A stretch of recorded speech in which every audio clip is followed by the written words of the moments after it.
Hi everyone, welcome to this webinar on cycling. My name is Sam from Park Cycling, which is a bicycle repair workshop in North London. We also do doctor bike street fixing sessions with local authorities and different bodies. That's when people just come along and you get like a free health check on your bike, and we give as much advice as possible and fix up things like cables and brake blocks, simple repairs to keep you going. Me and my colleague Rachel, who work here, also do cycle training, which is in the form of something called Bikeability. It's a national scheme to get more people on their bikes, to make people feel more confident about riding and cycle safely. It's a bit like the cycle proficiency test of years ago, but it's a bit more comprehensive and there's different levels, and you should leave that feeling very confident about cycling, especially in a city like London, which is, a lot of people think cycling in London is just like absolutely terrifying and no, I'd never do it. But actually, having been a lifelong London cyclist, I actually find it very, very easy to cycle in London if you know what you're doing, and it's a real pleasure. And it's by far the best way to get about, as I'm sure most of you know already. So what I'm thinking about doing today is I'm going to take you through what to look out for on your bike. So I'm going to go through something which is called an M check, but quite a sort of detailed M check. And it's called M because, well, you go from this section of your bike up, down, up and down. It's just an easy way to remember it. I mean, there are other checks called A, B, C, D, which I might go through as well. And hopefully by doing that, you can sort of get a really good idea about what to look out for, what can go wrong, and how to fix things. And just generally keeping your bike as roadworthy and as safe as possible, but also getting the most pleasure out of it and enjoying the feeling of cycling sort of smooth. We want your bike to be smooth so that nothing's clicking or rattling or sort of hanging loose, which could make it dangerous or not as fun to ride. So I'm going to talk a bit about that, and then during that, I'm happy if you want to ask me a question about something I've just spoken about, just message and I'll see it on the screen and I'll address it. Or if you really want to ask me something, which is fine, I'm really hoping you'll ask me questions about your own bikes or cycling in London. So just put your hand up, and then the administrator will put you through, and I'll be able to deal with your query. And then I'll talk a bit about, different things like maybe maintenance on the road. So what tools you should take with you, like carrying luggage, transporting larger items on bikes, that kind of thing. Because I'm quite interested in not just cycling for the pleasure of cycling or sport, but basically replacing car journeys and replacing van journeys even. There's a lot of people like Pedal Me, company in London, who now can transport very large, like 100-kilogram items on bikes. So hopefully we can reduce all those white vans that are clogging up the streets and depolluting and making it a nicer place for everybody. Anyway, before I go off on an eco rant, let me just start on this extended M check. And what I'm going to do is I'm going to take the camera over to the bike so you can see in detail what I'm talking about. Otherwise, you might not be able to understand what I'm saying. So as I say, yeah, just any questions on the way is fine.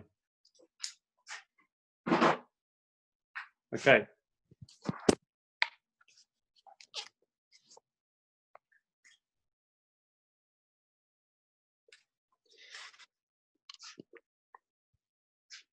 Where to start? Well, wheels. I mean, wheels are obviously the fundamental part of your bike, which are really where all the magic happens on a bicycle. I'm just seeing a message from Paul. Bike lock. Yeah, I'll go into that in a minute, Paul, about locks. The wheels. This is the bit where everything happens. This is this sort of the innovation of cycling that makes it so pleasurable and so easy to ride. And it's also a part of the bike which is probably causes the most danger if it's not actually working properly. So first thing to do on your M check, so we're going to start down here towards the dropouts, they're called. This is the dropouts. This is such a fundamental problem, because a lot of the time what I see is people's wheel will not be centered in the forks, and so their brakes are doing this. They're sort of rubbing on the actual rim, and people are thinking, oh no, there's something wrong with my brakes.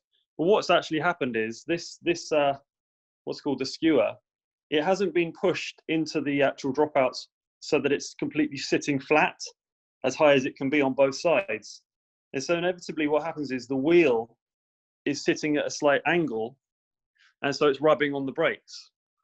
So before you think, oh no, my brakes aren't working or squeaking, first thing to do is to check whether your wheel is in straight in the dropouts. Really important. Also, I'm sure many of your bikes have this arrangement. It's called a skewer. It's a quick release, and basically you open it by, hang on a sec. Oh, it's all done up very tight.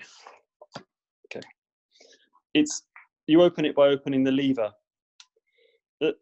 Quite often I see people thinking they're tightening their wheel by tightening it, by doing it like this, using it like a little lever, like a little spanner. But what happens is you actually get it to the correct tension, and then you just lock it like this. Well, that was actually very tight. Hang on a minute. So you loosen it a bit on this side with this nut. You loosen it, and then it should lock off better, like that, away from everything that it might hit. So nice and tucked behind the fork there. Yeah, so really make sure that this is, one of the things you should always check is that this is nice and tight, because it's a very, very bad accident if this comes loose and then the wheel drops out and then your forks hit the floor. You really don't want that. So just keep an eye on that. Obviously there's one on the back as well, through there. Don't know if you can see it. So check that one as well. Another thing to start looking at, once in a while, is if your wheel, and what I'm trying to stress here is that your wheel needs to be nice and straight. So when it spins, this one needs a bit of work. It's true, basically. That's what you're looking for, is a nice true wheel. It'll make the braking better, make the efficiency better. And one of the things that really plays around with that is if you have a broken spoke. So once in a while, you should just check to have a look at your spokes. If your wheel is wiggling from side to side like this, you think, what's that? Why is it doing that? It's normally a broken spoke, or the wheel needs to be trued. So I often see broken spokes in wheels, and people they haven't even noticed it. And the problem with one broken spoke is that when you have one, obviously the other ones are taking the load of the wheel, and then they start to break. So as soon as you have one broken spoke, you really should get it addressed. And then they'll put it in something like this, which is a truing stand in a workshop, and make your wheel nice and straight. So yeah, that's the things to look out for with your wheel. You also want to have a look at your rims. This is obviously the terminology of the wheel. This is the hub. This is the skewer. This is the spokes. And this is the rim. Okay, and rims wear out.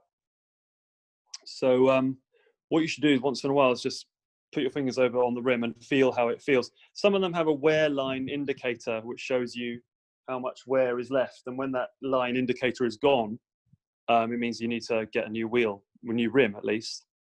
So if you feel here on your rim, if it's concave, then your brake pads have essentially worn out the rim, and you need to get a new one, because the brake pads won't be sitting flat onto the rim, and it won't brake properly. And also you're in danger of the rims just having a massive hole in them and breaking.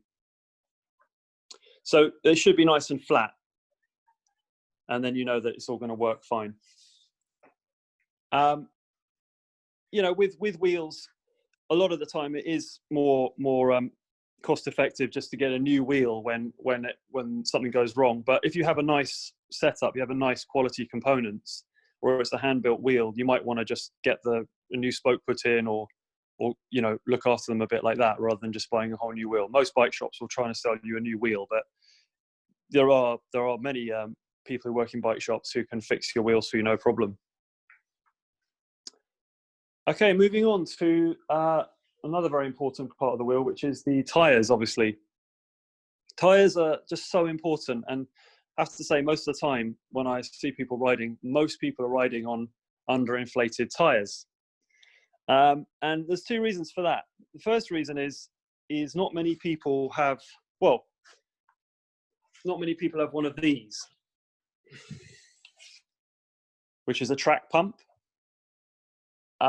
Inflating your tyres can be a bit of a hassle, especially if you've just got one of those old-fashioned little sort of pumps which you put onto the valve, and you're having to hold it onto the valve and pumping away, which doesn't have a pressure gauge on it. You're never going to get the right pressure in the tyre like that, and it's extremely tiring and taxing. So if you want to have the right pressure on tyres, I urge you to buy what's called a track pump, something like this. And you basically you put this valve head onto your valves, and you've got a choice of this one, which is the skinny one for road bikes and racing bikes, which is called a Presta, and you've got this one, which is like your Schrader. It's called a Schrader. There's a lot of crazy terminology in bikes. Schrader, this is more like the car tire valve, and this is the high pressure racing tire one, but bikes use both a lot of the time. And then, you know, you've got your pressure gauge there, and you can see you've got bar and PSI, and then you just simply put your feet on it, and you can really get some power into it and pump up your tires. And basically, you can see on each tire where the actual correct pressure is. It's always written on the side of a tire. So this one is saying 5.5 bar, 5.5 bar, or 80 psi. So for hybrids like this, it's normally 80 psi. For mountain bikes, it's sort of 50 to 60. And for road bikes, it's 120 upwards. So make sure your tire is inflated. It rides a lot better. It's much faster, much more efficient. You won't be as tired. You can go for further. And also, when you bank, when you're leaning on your bike, the tire will keep its shape rather than flattening out, and then it's just much safer, and will actually go where you want to go properly, rather than leaning over on a slightly flat tire. Other things to look for on your tire is the tread. You need to have tread. The amount of times I see just completely bald tires, and also if they're cracking on the side. A lot of older tires you'll see cracking, and the problem with cracking is that what happens is the inner tube, which is what the valve is connected to inside, and some of you will already know this, the inner tube is inside here, it could start to pop out of the side of the tire, and then you'll get a rather loud bang, and it'll deflate very quickly, which you really don't want. So really keep an eye on your tires and your wheels and make sure they're all working fine. The other thing that can happen with wheels is that what happens is they start to rock laterally like this. And that's because, this is a bit more difficult, you probably won't be able to do this, but that's because in here, the bearings are loose, and they need to be tightened up and set up so that the wheel spins freely, but doesn't rock from side to side. And what you really need for that is just a set of these, they're called cone spanners. So some of you might already have those, but any bike shop, that's a very simple job. And it makes a massive difference, because then obviously the wheel will sit between the brake blocks perfectly, and you won't have any issues there.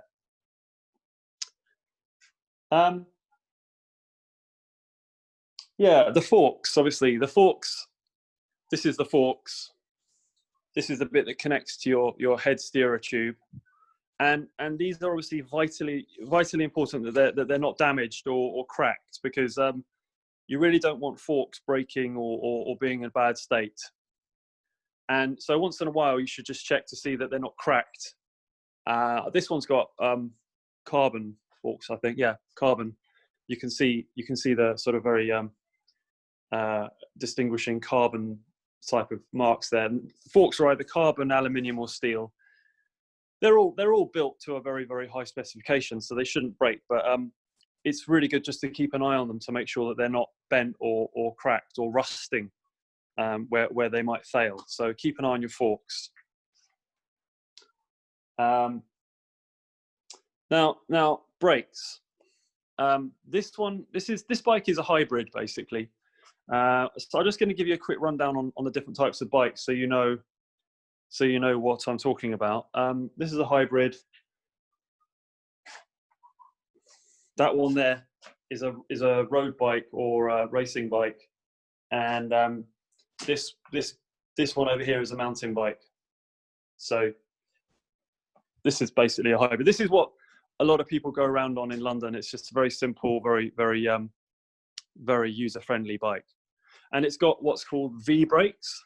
These are V brakes. These are really simple brakes to use, very simple to set up. Other common types of brakes are caliper.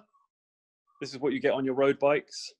They work fine, but they're for sort of very light braking.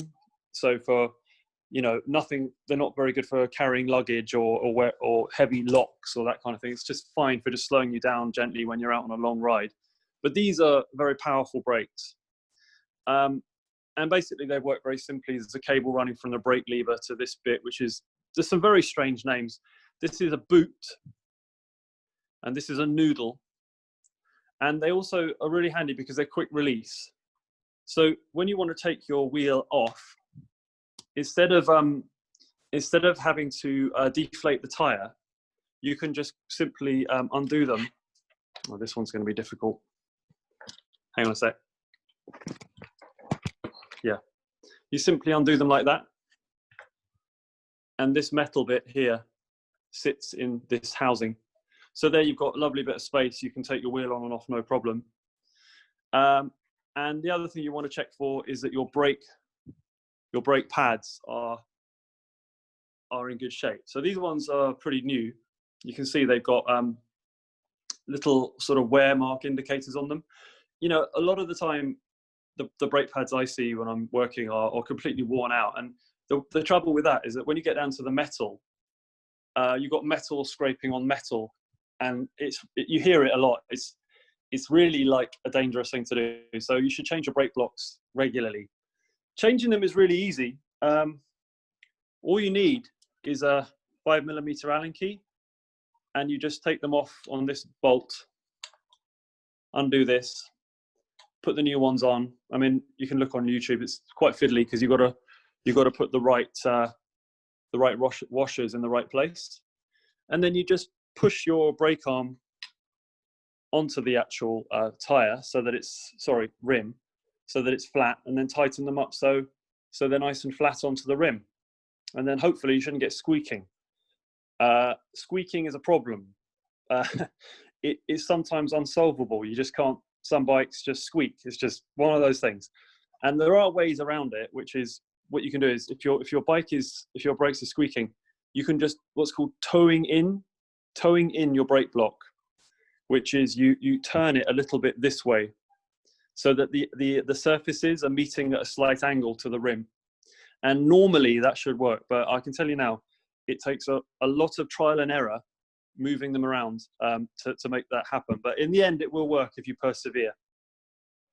Obviously, nowadays you've got disc brakes as well, which are fantastic, and they're sort of slightly maintenance free. But if your disc brakes do go wrong, you have to then take it to a shop to get them pressurized, basically, or bled. These are cool for just easy maintenance. You can do it yourself, and if you're not taking a really heavy load, like disc brakes are for mountain bikes when you're going really, really difficult terrain or you're carrying heavy items, these ones are absolutely fine. So how should they feel? I'm just going to reconnect this. Hang on a sec, sorry about this. I need another arm to hold this. Okay. Your brakes should work smoothly. the cable should run through. One of these is only working at the moment on one side, and that's an adjustment issue. So I can show you how to adjust it. Actually, that's quite handy that's happened. You have these little screws in the side, and when you tighten this one up, it should bring the brake arm further over. This one's probably too tight on this side, so I'll just undo that a bit.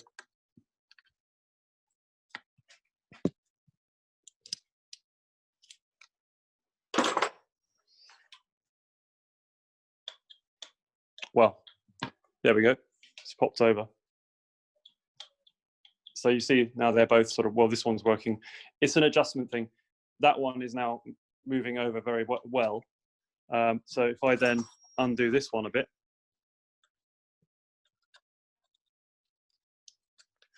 you should see that now they're both sort of centered and working and leaving the correct amount of space between the rim and the brake block. So these little screws are very handy to know what they do. Your cable should be running smoothly through this, what's called the outer. Sometimes the normal reason why your brakes don't work is because the cable is rusty inside. So the actual metal part of the cable is rubbing too much on the inside of this, and it can't freely flow through. The reason for that is because if your bike's being kept outside, the moisture in the air just gets to it. So one of the best ways to keep your bike working really well is to actually keep it inside or under a cover at least, so that then you won't get rusting inside the cables.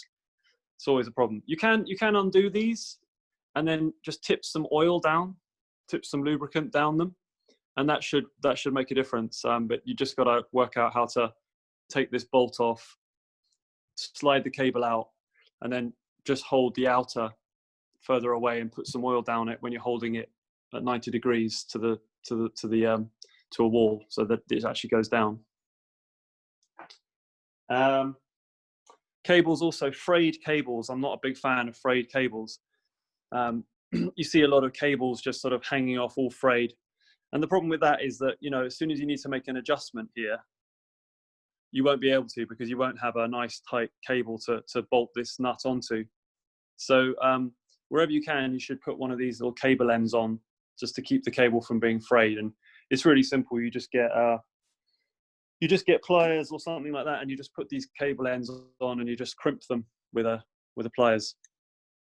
Keeps it all from getting frayed, and then just increases the lifespan of your cables.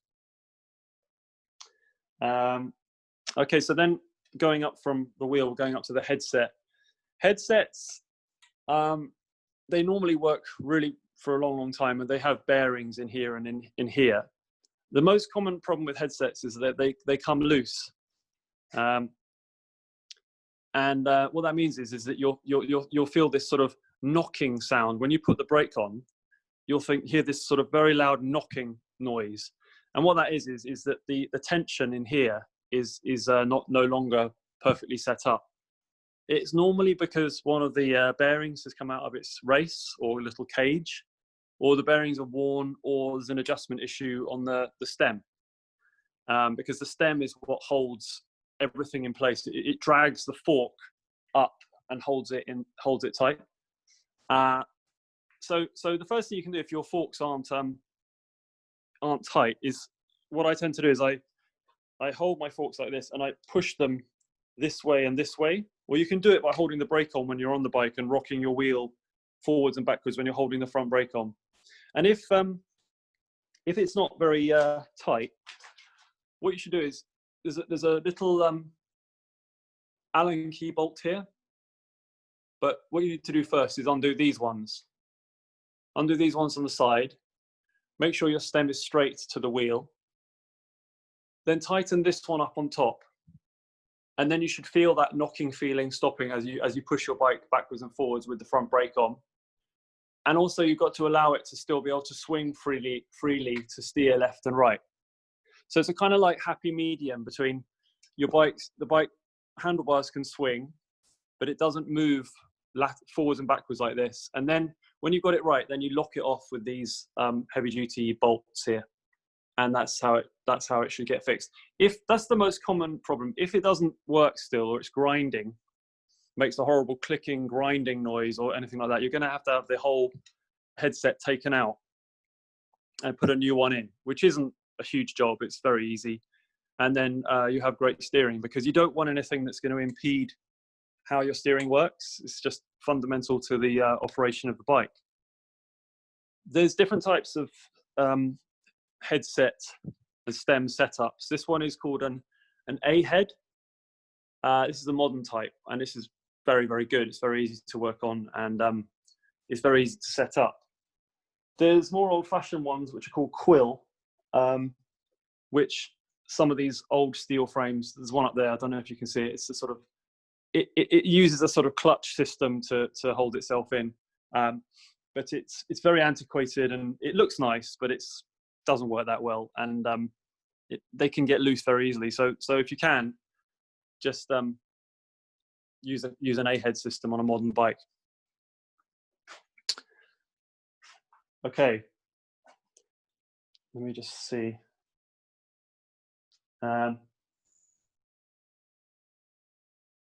Yeah, let's move down to the. So we've done this part of the M. Now we're going to move down to this part, which is the cranks. You know, the most common thing I hear is there's a clicking noise. There's a clicking noise down here, and there can be a number of reasons why that is. But it's a little bit similar to the wheel. The cranks are held on through this shell. It's called the shell in the frame, and it's held on. It's called a very strange name. It's called a bottom bracket, and it's essentially held on with bolts onto these square tapers, they're called. Or you get another more modern one called a holotech, where the bearings are actually outside of the frame, which are really nice cranks. And most modern bikes actually have that. This is a bit of a sort of cheaper version. So yeah, one of the reasons why this clicking noise happens is because well, I'll try and take you through as many of them as possible. The first one is that these things called the chain rings are bent. So they've been hit as the bike has been leant over or something like that, and they get bent very easily. And what happens is then, because they're bent, they as they go round, as they rotate, the bit that's bent leans over too far, and it bashes on the front mech, the front derailleur, which is staying in the same place. So check that first. And if you see any bent part of it, the way to check if it's bent is just look at it like this, and you can actually very easily see if the chain teeth are moving from left to right. This one's pretty good. And so if that's the case, then you can, I mean, there's two ways of doing it. You can buy a chain ring bending tool, or you can just get a very good set of like a sort of adjustable spanner, and just clamp it on wherever it is, and just move it, bend it back into shape and to stop the noise. So that's sort of like a DIY way of doing it. And in a bike shop, that's exactly how they'll do it as well, but they will have a special tool to do it, but it's not much different to a set of adjustable spanners. The next reason why it might be making a noise, or something you've got to look out for anyway, is that these bolts are not tight enough. So these cranks, after a while, they can get a bit loose. And what happens when they're loose is it's the same as the wheel bearing. It's the same as the wheel bearing here. They can start to rock laterally. And so as you crank the pedal round, it's not only going this way, but it's also going this way. And that sends everything out of kilter. So then your front mech doesn't know where it's supposed to be operating from. So all this has to be tightened up and working properly. Inevitably, the bottom brackets actually wear out. I'm just going to come around here. You see a bit better. This thing, the bottom bracket, they wear out. The bearings wear out. I mean, they last a long, long time. But when they do wear out, you just have to replace it. So these cranks get taken off. This gets taken out, and a new one gets slotted in. And then you bang the cranks back on, and you're good to go. And it should be absolutely fine. I mean, a lot of cycle maintenance is you just have to sometimes accept the fact that you're going to have a part replaced. And they're relatively cheap, you know. And once you get the part replaced, then everything works fine. That's not me trying to, increase the revenue of bike shops or anything. It's just the fact things wear out and things need to be replaced, and it's just how it is. Okay, so if we then had a look at the cranks, yeah, so now we'll go up to the seat post. You see a lot of seat posts that don't fit into the seat tube, and that's generally because the seat post is the wrong size, or someone unfortunately has had their saddle stolen, and then they've just put a different seat post in. And the problem with that is that it can't clamp properly. So you see there's a clamp here, and there's a nice bit of space in between here and here. Well, if you can tell you've got the wrong size seat post, is if these two bits of metal are touching, and there's no gap there, because this is clamping it on tight. And if there's metal touching, it can't go any further, so it can't clamp on. So most modern bikes have what's called a 27.2 millimeter seat tube. That's the standard size. But to be honest with you, there are hundreds of different sizes ranging across the whole spectrum. So you have to find out what size it actually is. And one way of doing that is to look on your bike's spec on the website from wherever you bought it, or you can get like vernier calipers. They're called vernier calipers, which are a bit like this. See with the millimeter markings there? Oh, well, you could probably use this actually, but you can get vernier digital calipers, which then clamp on, and they'll tell you the exact width of your seat post. You'll just take them off like that, and you'll see on a digital display how wide it is. And then you just put a new one in. Yeah, and another important thing is you may be riding your bike and just having the seat post set to one height for years on end, and it can cause a problem, that because what happens is that the seat post fuses with the inside of the seat tube. It's more common on steel frame bikes because the aluminium and the steel somehow fuse a lot more easily. And so once in a while, you should take your seat post out and grease it, not with oil, just with grease, just any old sort of grease, lithium grease, and then you'll always be able to take the seat post out, because things wear out on seat posts, and also if you ever want anyone else to ride it, they're going to need to change the height of the seat post, and it kind of, if the seat post isn't moving, your bike's sort of a bit limited really from different people riding it, or if you want to sell it, etc. The other thing to look out for is that your seat is actually on tight, because sometimes you see seats moving around a bit and it's not very comfortable, and this is the bolt that you need for that. This is what's called a micro adjust seat post, another bit of jargon there, and you just simply get a 6 millimeter Allen key and you put it in there and tighten it. And this is the sort of how far it's tipped forwards or backwards. This is held on by this sort of grate here. Not grate, like a sort of, I don't know what it's called, but it helps your seat post to stay in the right height. So best thing to do is just to put it on the ground and then adjust it so that it's not too sticking up at the back or not too sticking up at the front. It's supposed to be nice and level, and then you'll feel a lot more comfortable.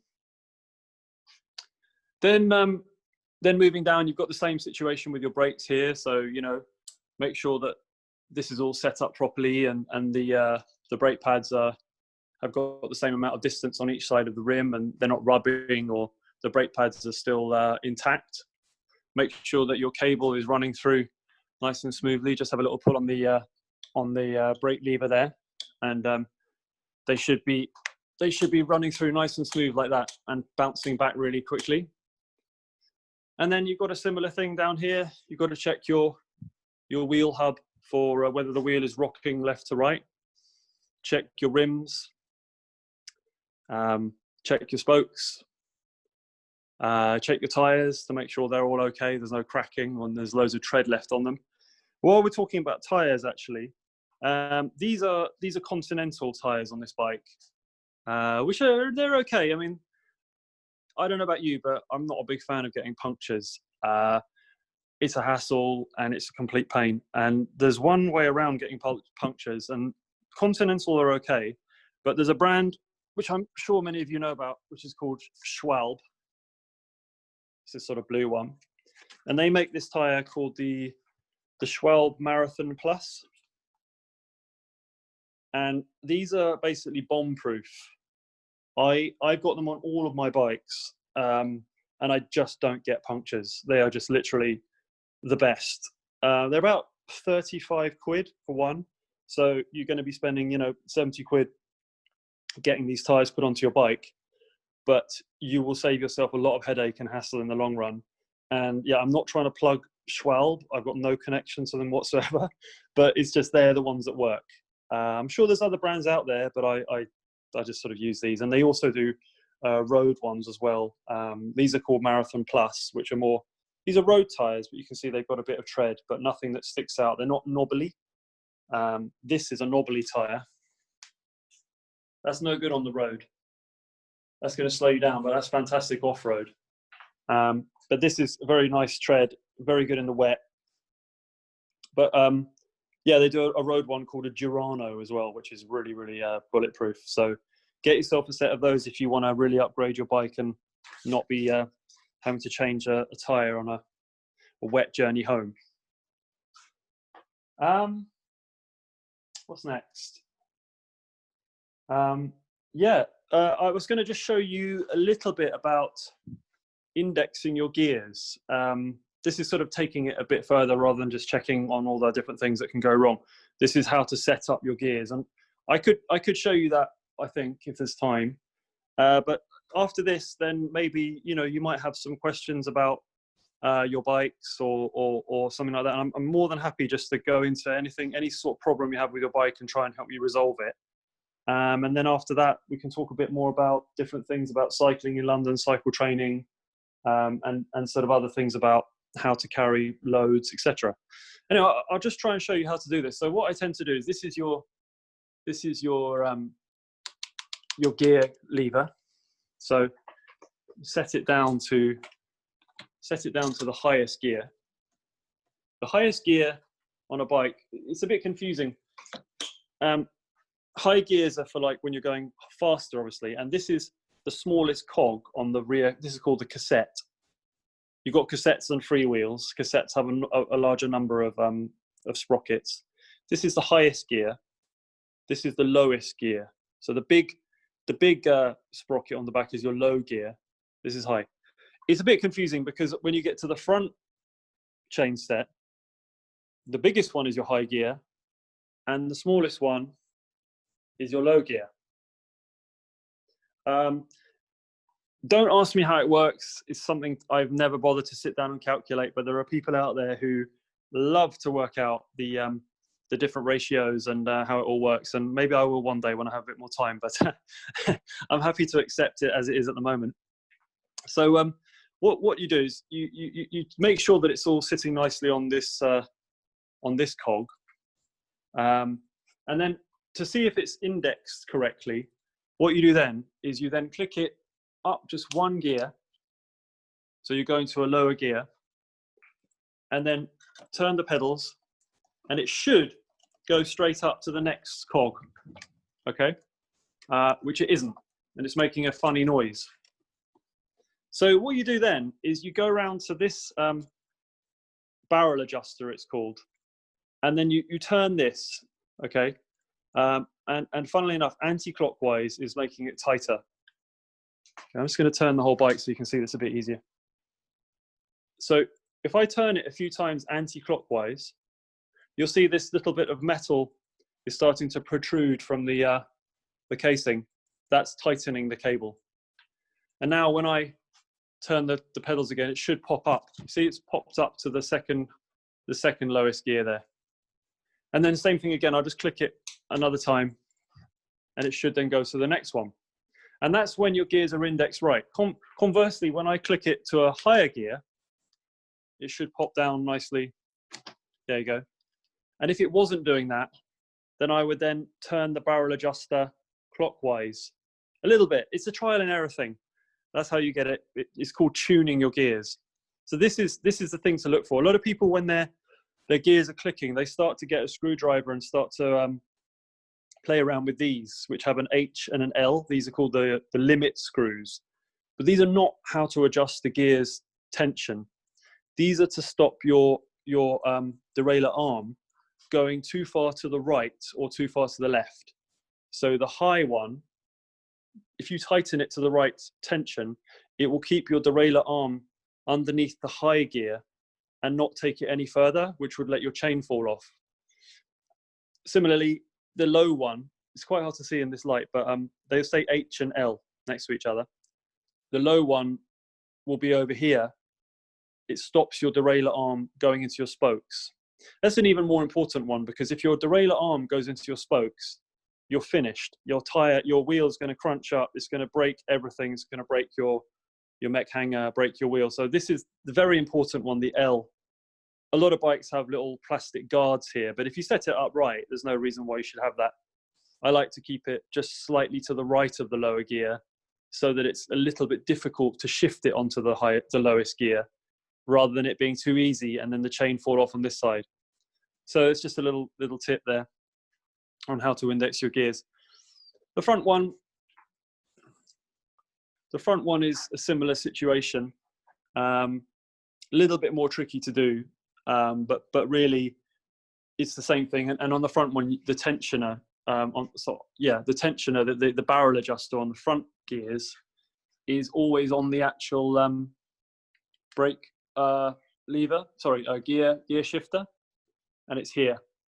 So when you want to adjust it, the front one, it's there. Some of the rear mechs have one as well, like this one has it as well, but I would generally use the one nearer the actual derailleur to adjust the rear one.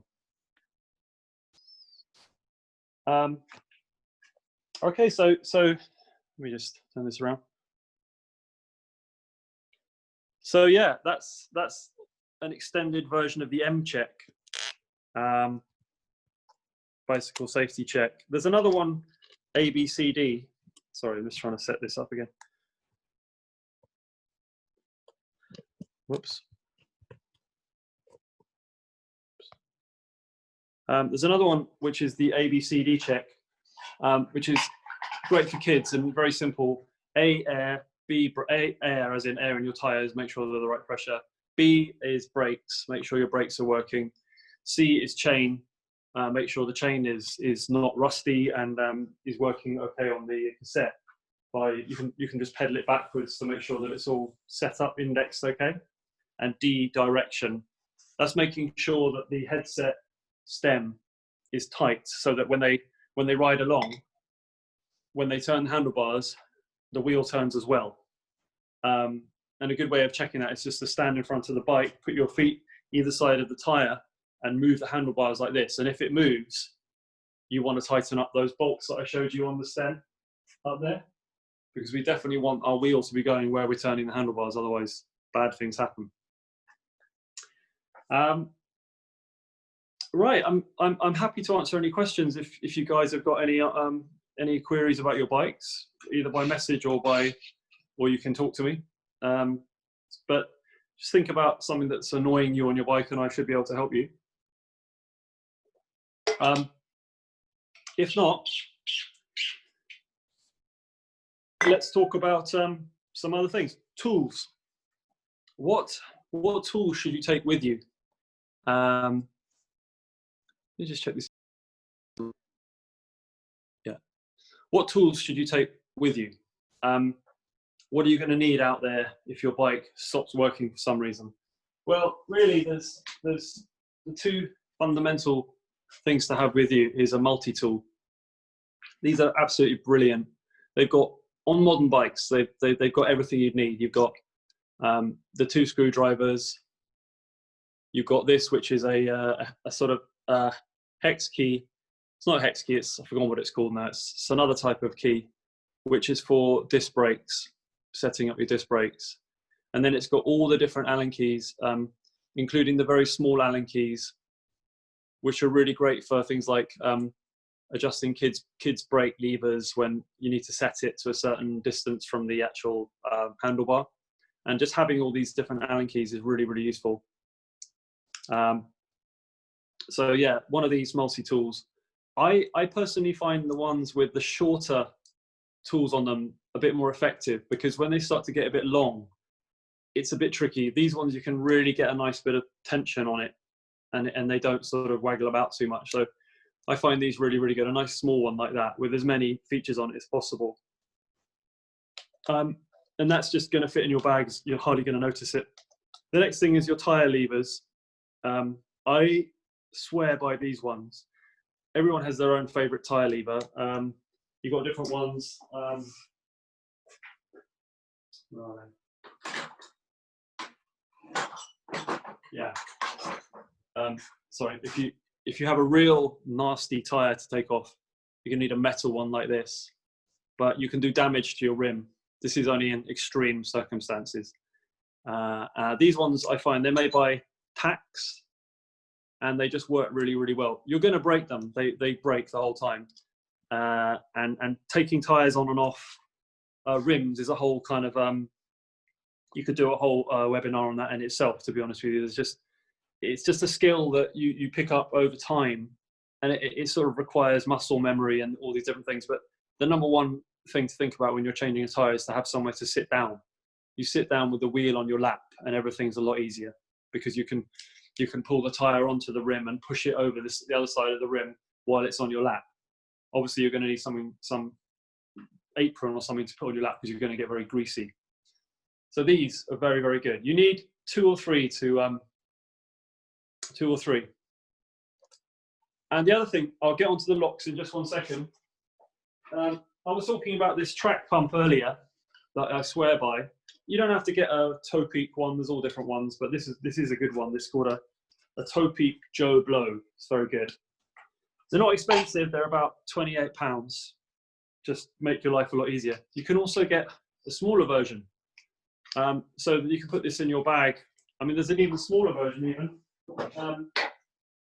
And the reason why these are good is because when you're standing by the side of the road pumping up your tyre, you don't have to pump them like this, trying to hold it onto the valve. You attach this to the valve, this valve attacher, and then you flip out the little foot stand, and then this bit opens up as well. And essentially, you put your foot here, so rooting it onto the ground, and you pump up your tyre using the ground as something to resist you. And it has a, well, this one doesn't have a gauge on it, but the other one does. These are just a lifesaver, and this is tiny. I mean, this is really as small as a normal portable pump. These are just, I can't tell you how good these are when you need to get your tyres to the right pressure and you're out on the road. Locks. Someone asked me about locks earlier. I mean, I'm sure you're well aware, living in London, bikes get stolen the whole time. And so locks and bikes are kind of, they have a sort of ratio. So obviously there's a certain type of bike which will just get stolen because it's expensive, and it doesn't matter how many locks you put on it. A Brompton, Colnago, Pinarello, the big names, that unfortunately it's probably quite likely it will get stolen. It's something that really needs to be addressed, and I've lost many an expensive bike, and I really, it pains me every day. And what you need to think about is if it gets retrieved, there's a website called Bike Register that's set up by the police, and what you do is they put like a metal etching solution on your frame which has a reference number. It can't be hidden, it can't be taken off. And then you register that reference number to a website called Bike Register website, where you put pictures of your bike and sort of write up about it. And you can also edit it to say whether it's in your possession or stolen. So I've got, unfortunately, 2 stolen bikes on there right now, which is very, very sad and unlikely to be retrieved. One of them is a Brompton, which I hand painted myself. It hurts. But yeah, D-lock and flex is really, I'll see if I've got something here.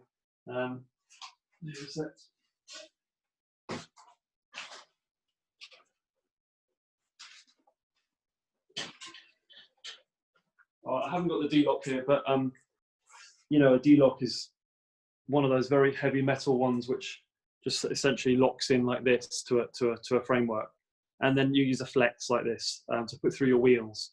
And what I tend to do is I put this one around my front wheel, and then I just loop it through itself like this around. That will go around the front wheel, and then I loop this through the back wheel, and then attach it to the one of the parts of the D-lock.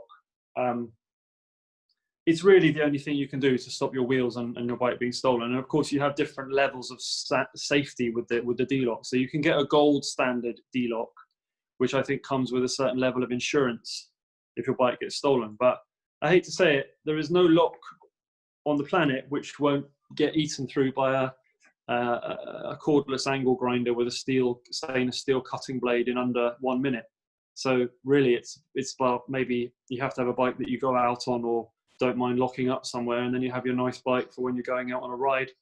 It's just a horrible situation. I mean, you can try and get a tracker. There's GPS trackers. They're really, really advancing technology. They're about £200. So GPS tracker is a good idea, especially if you've got an electric bike. But then you have to make sure that you're capable of, or finding some way of going to retrieve it if it does get stolen. In which case the police can help, but it's, they don't really do much on bike theft, unfortunately. It's a real problem. I really wish they would do more on it, because I think it would just make life, it would increase cycling in London massively if the people knew they could ride a nice bike that wouldn't get stolen, or it could be retrieved more easily. When it comes to, I just want to talk a bit about electric bikes. Electric bikes, I think there's been a bit of a sort of, some people think, oh, electric bikes is cheating. They're a completely different type of machine, as far as I'm concerned, to a normal bike. They fulfill a different purpose. So yeah, if you're in London, you're cycling around, you don't need an electric bike to get around. But if you have a longer commute, or you have a lot of hills, or you have something wrong with your, you have a knee injury, or you're elderly, or, the electric bike can really fulfill a purpose there and really help you to get around. The other thing is carrying load. I mean, there was a time when cargo bikes didn't have electric assist motors, which thinking back was quite an interesting time, because it meant that on the flat everything was fine, but I mean, the slightest incline and you were struggling and taking a long time. Since the electric motors have come about, cargo delivery in London has become a possibility. And I'm happy to say I know the people that run Pedal Me, Ben and Chris, and they've got, I don't know how many they've got in their fleet now of these Pedal Me bikes, like cargo bikes with a big cargo space at the front. They're fantastic, and they're helping to bring about a new way of sort of delivering goods in London that isn't just sort of, a diesel van, which is causing a lot of pollution and a lot of congestion, etc. So yeah, I would urge you to use one of those if you need to move something around, or they actually even take people around in front of it like a taxi, so it's really handy. Also, if you're just doing a big shop, you can get an electric bike with two very large panniers and carry a ton of food in there, and it's no problem then. One tip is to take the battery out when you're locking it up, because a thief will think twice, well, a little bit more carefully about stealing an electric bike that doesn't have the battery in, because the shops are a bit suspicious of people who are just buying just the battery for an electric bike. They ask a few more questions. I guess another thing I could tell you about is how to keep your bike lubricated. So, you hear a lot of squeaky chains, and that's because they haven't got enough lubrication on them. And there's also a bit of a question mark over what's the right lubrication to use on your bike. These are cleaners. This one. This one is the bike specific one. They're probably exactly the same. WD on WD-40. Someone told me this the other day. I didn't know it. It stands for water displacement. So this is how you get rid of water on your bike. It shoves it all out. The trouble is, if you just lubricate your chain with these, you can clean your chain with these really, really well. Just spray a load of it on and then wipe it all off with a rag. That's the best way to clean your chain if you're not taking it into a workshop. So yeah, this is a good way to clean them. If you just clean your chain with this and it rains the next day, your chain's going to go rusty. So then you need any of these. This is the finish line one, wet oil, really good. There's wet lube. This is muck off. This one smells really nice. I like the smell of this one. And you know, there's a whole multitude of them out there, but you just put a bit of this on. Sometimes people put too much on, and then it's dripping all over the place, and it actually attracts dirt. So it's better just to apply it as you need it, and then wipe it off. You don't want tons of it, because it will just, the dust will just get all over it, and it will turn into a big mess, and you have more time having to clean it all off. Yeah, so that's good lubrication.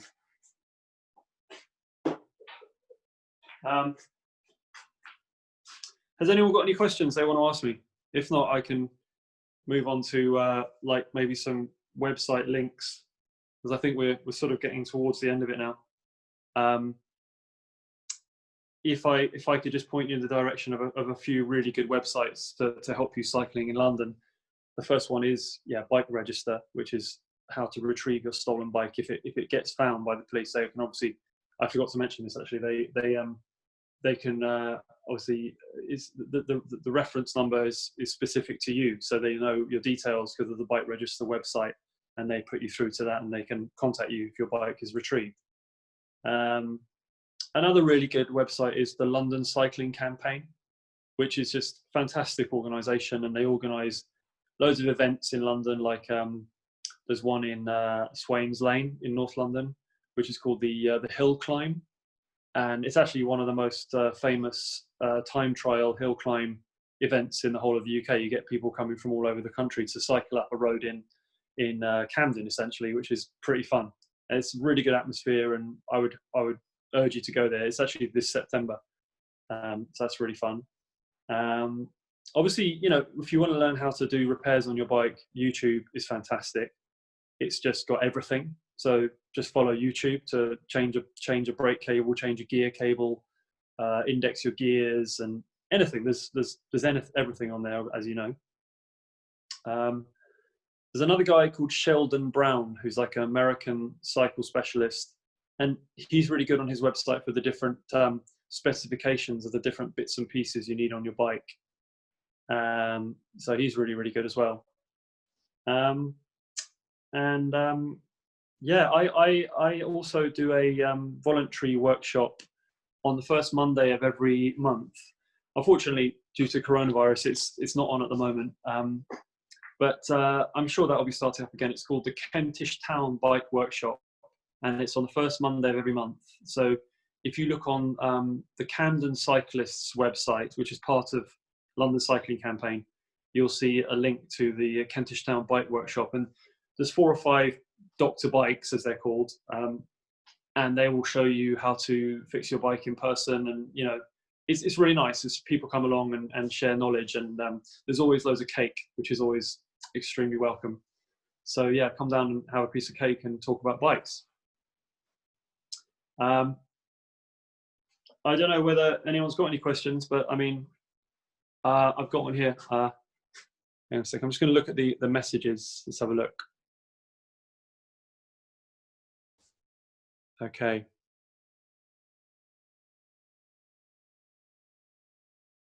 Let me see. Bike locks. I think I've done that. Gear changes from Nick. They can be very clunky, sometimes even after lubricating the chain. My 7th gear is especially clunky. It tends to skip out. What can I do about this? Yeah, I mean, as I was saying, I think. Hang on a second. I'm just looking at this. I have a bike that's been shed from use. Yeah, okay.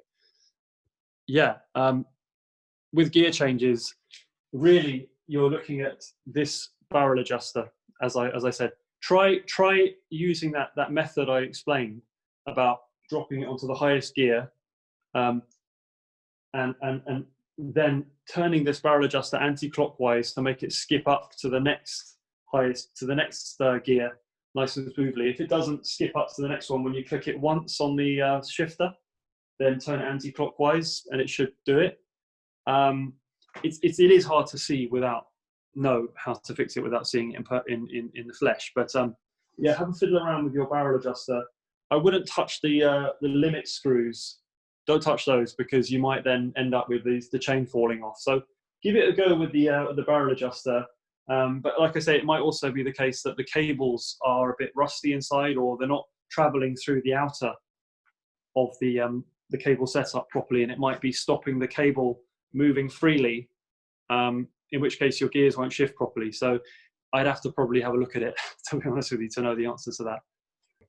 There is, I don't know where you live in London, but there is a real wealth of independent bike shops, and they're by far the best places to take your bike to get it fixed, because the people, you know, it's just, they're going to be knowledgeable. They're going to be bike people who care about cycling normally. There's some really good ones.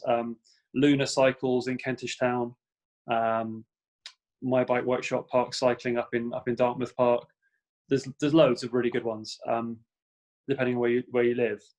So yeah, and also a lot of the big chains have closed down now, like Cycle Surgery and Evans, and these bigger ones are searching for smaller spaces. So yeah, take it to a bike shop to have it checked out first. Yeah, especially if it hasn't been, because the tires will be deflated and it might be a bit rusty, and best to get it sorted first. Give it a whole health check. Does that kind of wrap it up, do you think? I think we might have run over a little bit now. Yeah, thank you very much for listening. And like I say, if you need any more information, just ask the administrator, and maybe see you at the Kentish Town Bike Workshop. So thanks for watching.